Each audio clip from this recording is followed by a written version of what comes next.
నా పేరు గోవింద్ వాసుమాదిగ. నేను ఎంఆర్పిఎస్ జాతీయ కార్యదర్శిని.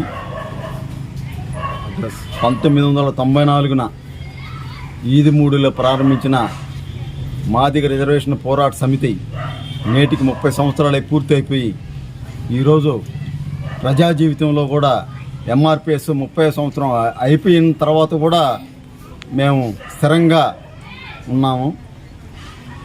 ముఖ్యంగా మీకు చెప్పదలుచుకుంది ఏంటంటే, మేము మాదిగల కోసం ఎంఆర్పిఎస్ ఉద్యమాన్ని ప్రారంభించలేదు. మందకృష్ణ మాదిగ గారు మాకు చెప్పింది అదే. ఎందుకంటే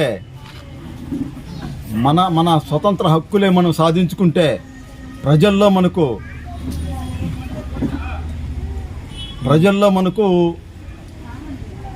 అభిమానం రాదు, ప్రజల్లో మనకు వ్యక్తిగత దోషం రాదు.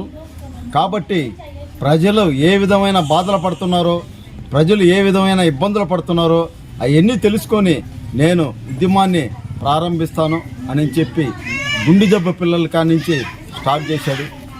ఆ గుండె జబ్బు పిల్లల్ని ఆరోగ్యశ్రీగా మార్చారు. దాని తర్వాత వృద్ధులు వితంతువులతో ఆ ఉద్యమాన్ని మళ్ళీ తీవ్ర రూపం చేశాడు. ఎస్సీ వర్గీకరణ విషయం రాష్ట్ర ప్రభుత్వం కేంద్ర ప్రభుత్వాలతో చర్చలు జరుపుతానే, వాళ్ళతో ఉద్యమం చేస్తానే ఈ అంశాలను కూడా ఆయన తీసుకువస్తూ మాదిగల్ని ఒక చైతన్య దిశగా తీసుకొచ్చాడు. ఆయన అభినవ్ అంబేద్కర్ అనాలనో లేదా మాదిగల అభినవ్ అంబేద్కర్ అనాలనో మాకు ఈరోజు కూడా ఆయనకి తెలియడం లేదు, మాకే తెలియడం లేదు. ఆయన ఫోటో పెట్టుకొని పూలమాలలు వేసుకొని ఆయనకి పూజలు చేయాలని మాకు ఎంతో కోరికలు ఉన్నాయి. ఎందుకంటే నిన్నటి దాకా కూడా మేము ఉత్కంఠంగా ఉన్నాము. నిన్న ఆయన ఢిల్లీ వెళ్ళేటప్పుడు ఎవరూ తొందరపడొద్దు, ఏం జరగొద్దు, నేను ఢిల్లీకి వెళ్తున్నాను, నేను ఢిల్లీకి వెళ్తే సుప్రీంకోర్టులో మనకే తీర్పు వస్తుంది, మనకి న్యాయపరమైన తీర్పు వస్తుంది, మీరు ఏమీ ఆధారపడొద్దు అని చెప్పి ఢిల్లీకి వెళ్ళిన కృష్ణమాదిగ గారు 6.1తో మనకు తీర్పుని చాలా చాకచక్యంగా తీసుకొచ్చాడు. దానికి బీజేపీ నాయకులు, ప్రధానమంత్రి నరేంద్ర మోడీ, అమిత్ షా, రాజ్నాథ్ సింగ్, తర్వాత వస్తే కిషన్ రెడ్డి, సంజయ్ దత్, కిషన్ రెడ్డి, వీళ్ళందరూ కూడా మనకు చాలా సహాయ సహకారాలు అందించారు. అయితే ఒకే విషయం చెప్తున్నా, నేను మాదిగ రిజర్వేషన్ పోరాట సమితి అనేది కేవలం మాదిగల కోసం ఏర్పడలేదనేది కృష్ణమాదిగ నిరూపించాడు. ఈ దేశ చరిత్రలో ఒకే కులం పేరుతో లక్షలాది మందిని ఒక వేదిక మీదకి చేర్చగలిగే ఏకైక నాయకుడు ఈరోజు కూడా మందకృష్ణ మాదిగ అని చెప్పి నేను ఈరోజు తెలియజేస్తూ ఉన్నా. ఎందుకంటే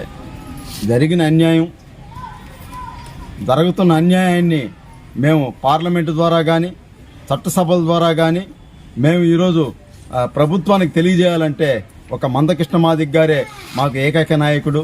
ఎందుకంటే మందకృష్ణ మాదిగ లేకుంటే మాదిగ జాతి చాలా బలహీన పడుతుంది. ఈరోజు వంగలపూడి అనిత ఆంధ్రప్రదేశ్కి రాష్ట్ర హోంమంత్రిగా ఉందంటే మేము చాలా గర్వపడుతున్నాం. ఎందుకంటే చంద్రబాబు నాయుడు కూడా మాదిగల పట్ల విశ్వాసం చూపి, మాదిగల పట్ల ఎంతో ప్రేమ చూపి, మాదిగల పట్ల నేను వెంటనే వర్గీకరణ చేస్తానని చెప్పాడు. ఈరోజు తెలంగాణలో రేవంత్ రెడ్డి దూకుడు చూపించి నేను వెంటనే శాసనసభలో ఈరోజు మాట్లాడుతున్నా, వెంటనే నేను ఆ ఓటాన్ అకౌంట్ని నేను బడ్జెట్లో ప్రవేశపెడతా ఉండా. మాదిగలకి న్యాయం చేసేది ముందు దేశంలో నేనే ముందు చేస్తాను అని చెప్పి ఆయన ముందుకు వచ్చాడు. అది సూపరిణామే. ఎందుకంటే ఆయన అంత ముందుకు రావడం కూడా మనకు గొప్ప పరిణామం. ఎందుకంటే ఒకప్పుడు చంద్రబాబు నాయుడు గారు ముందుకొచ్చి మాదిగలకి రిజర్వేషన్ చేసి పెట్టాడు. ఆ రోజుల్లో కూడా రేవంత్ రెడ్డి తెలుగుదేశం పార్టీలో ఉన్నాడు. ఈరోజు కాంగ్రెస్ పార్టీ ముఖ్యమంత్రిగా ఉన్నా ఆయన ఈరోజు ముందుకొచ్చి నేను ముందుగా సుప్రీంకోర్టు ఇచ్చిన తీర్పుని కట్టుబడి వెంటనే నేను శాసనసభని, రెండోది అఖిలపక్షాన్ని, మన శాసన మండలి సభ్యుల్ని, రెండోది మన మంత్రుల్ని అందరినీ మంత్రిమండలి సమావేశాన్ని కూడా ఏర్పాటు చేసి నేను సమావేశంలో ఎస్సీ వర్గీకరణకు అనుకూలంగా తీర్పు చెప్పబోతా ఉన్నాను. ఎస్సీ వర్గీకరణే మాకు ధ్యేయం. ఎస్సీ వర్గీకరణ చేసి నేను నిరూపించుకుంటాను. మందకృష్ణ మాదిగ మాకు ఎలాంటి ఇది ఉన్నా, ఆయన మా మీద ఎలాంటి అపోహ ఉన్నా నేను ఆయన్ని జయించుకొని ఎస్సీ వర్గీకరణ జయించి నేను వెంటనే అమలు చేసే పరిస్థితి నాకు ఉంది. ఎందుకంటే సుప్రీంకోర్టు స్పష్టమైన తీర్పు ఇచ్చింది కాబట్టి నేను దానికి కట్టుబడి ఉన్నానని చెప్పేసి ఈరోజు శాసనసభలో ఆయన ప్రకటించడం మేము గర్వించదగ్గ విషయం. కాబట్టి ఇంకొక విషయంగా చెప్తున్నా మీకు, ఆంధ్రప్రదేశ్లో చంద్రబాబు నాయుడు గారు మొట్టమొదటిగా మాదిగల అభివృద్ధి, మాదిగల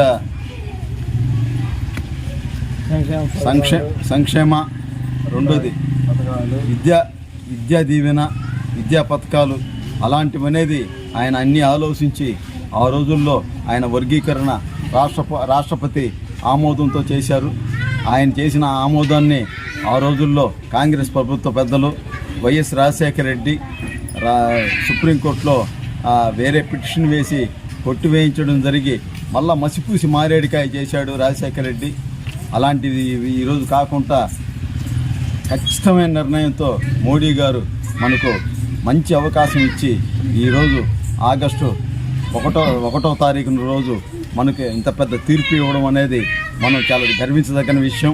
ఎందుకంటే అలాంటి విషయాన్ని దేశవ్యాప్తంగా మాదిగలు పండగ చేసుకునే రోజు అని కూడా ఈరోజు సందర్భంగా నేను తెలియజేస్తూ ఉండా. మాదిగ విద్యార్థులు, మాదిగ మహిళలు అందరూ కూడా ఈరోజు సంతోషించాల్సిన విషయం కాబట్టి జై మందకృష్ణ మాదిగ, జై మందకృష్ణ మాదిగ, జై మందకృష్ణ మాదిగ, జై మాదిగ. శ్రీ మందకృష్ణ మాదిగ గారి నాయకత్వం.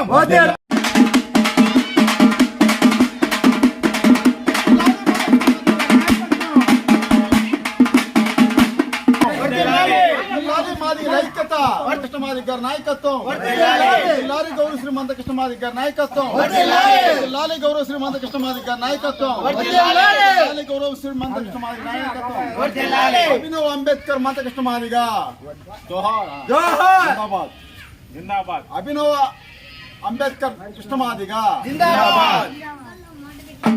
లాలి గౌరవ శ్రీ మందకృష్ణ మాదిగ గారి నాయకత్వం, లాలి గౌరవ శ్రీ మందకృష్ణ మాదిగ గారి నాయకత్వం. సాధించాం వర్గీకరణ సాధించాం వర్గీకరణ సాధించాం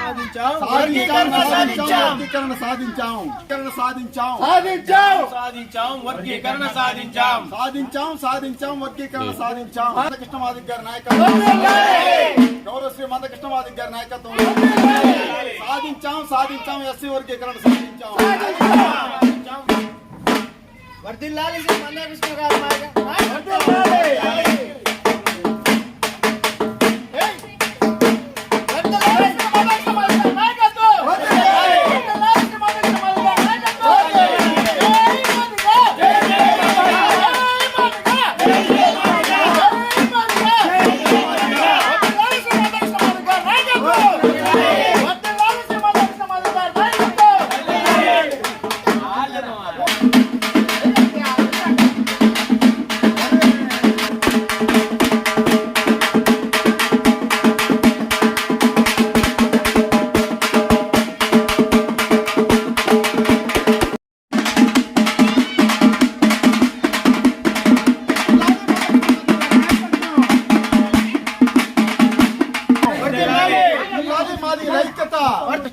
నాయకత్వం, లాలి గౌరవ శ్రీ మందకృష్ణ మాదిగ గారి నాయకత్వం, లాలి గౌరవ శ్రీ మందకృష్ణ మాదిగ గారి నాయకత్వం, లాలి గౌరవ శ్రీ మందకృష్ణ మాదిగ నాయకత్వం, అభినవ్ అంబేద్కర్ మందకృష్ణ మాదిగ జోహార్, జిందాబాద్. అభినవ్ అంబేద్కర్ కృష్ణ మాదిగ జిందాబాద్. లాలి గౌరవ శ్రీ మందకృష్ణ మాదిగ గారి నాయకత్వం, లాలి గౌరవ శ్రీ మందకృష్ణ మాదిగ గారి నాయకత్వం. సాధించాం వర్గీకరణ సాధించాం వర్గీకరణ సాధించాం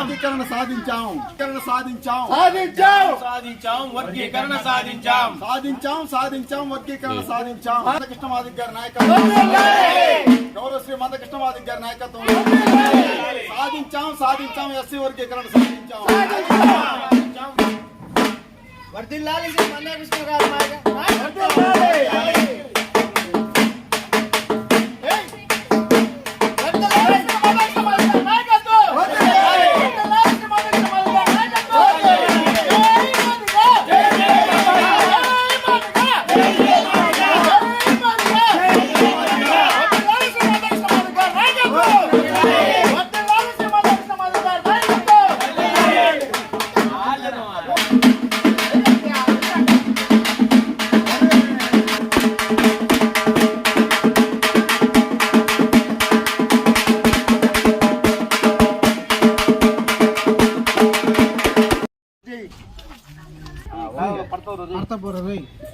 రే అందరు ఖరాబ్ చేయి బాబాయ్ ఇట్రా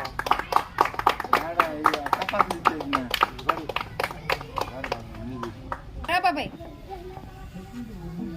చేపట్టుకోరా నువ్వు వర్ధిల్లాలి గోవింద కృష్ణ గోవిందా మాది గారి నాయకత్వం వర్ధిల్లాలి. వర్ధిల్లాలి మందకృష్ణ మాది గారి నాయకత్వం వర్ధిల్లాలి. వర్ధిల్లాలి మందకృష్ణ మాది గారి నాయకత్వం వర్ధిల్లాలి.